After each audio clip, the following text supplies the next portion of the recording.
Good day, world. I'm out at Comfort Farms this morning doing our checks.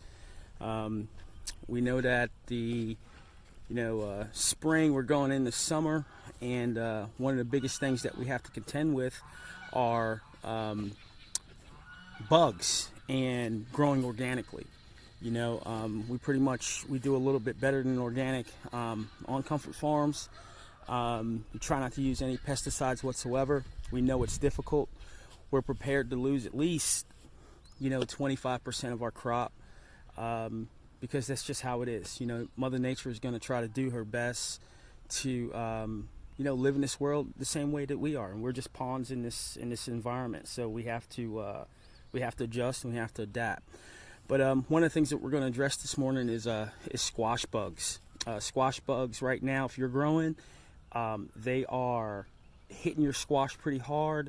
The male and the females, they're mating and they're laying eggs everywhere. And I'm going to show you the best way to eliminate squash bugs.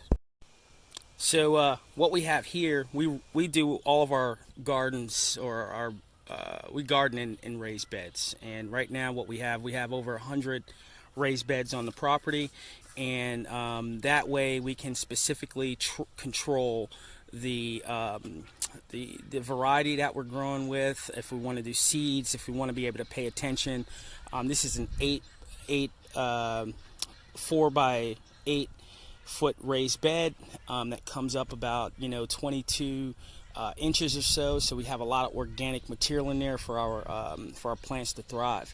But like we said, the squash bugs, they live in the soil. They come up. They must smell the pheromones and all the things that the squash puts off, and they're out there heavy. And so what we do is we come out here pretty much every morning, and what we look for is squash bug activity.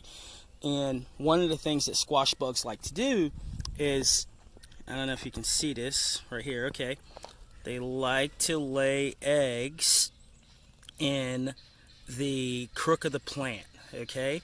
So those eggs have been laid by the squash bug, and in 10 days they're going to hatch, and then they're going to wreak havoc on all these plants. Right now we're using an experimental variety by row 7. Really interested in this variety of butternut squash that fits in the palm of your hand. We have our first female flower out, and we have plenty more to go in this patch.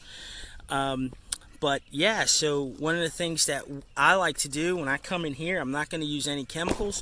What I'm going to do is just simply take off this leaf. I'm going to kill these eggs, squeeze them up, and we're going to put them down here in this pile, and we're going to get rid of them. That's what we're going to do. I'm going to come around and look for some more.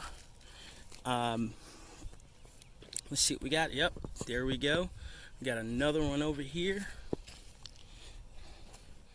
where these guys have laid, and we're not going to give them their 10-day incubation period. We're just going to simply remove them and squeeze them and discard. There's enough foliar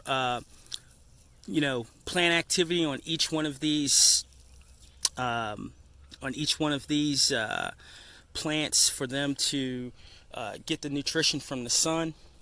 And for right now, sacrificing one leaf that they chose is a lot better than sacrificing the whole plant. Okay, so pretty much that's what we got going on here. These plants are thriving.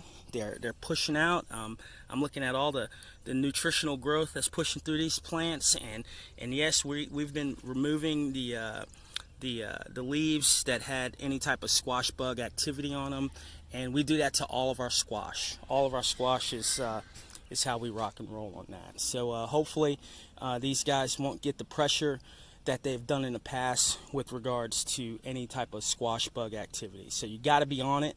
You got to be vigilant. It's a lot easier to cut leaves off than it is to go ahead and constantly kill these bugs with chemicals. Don't give them a chance to grow.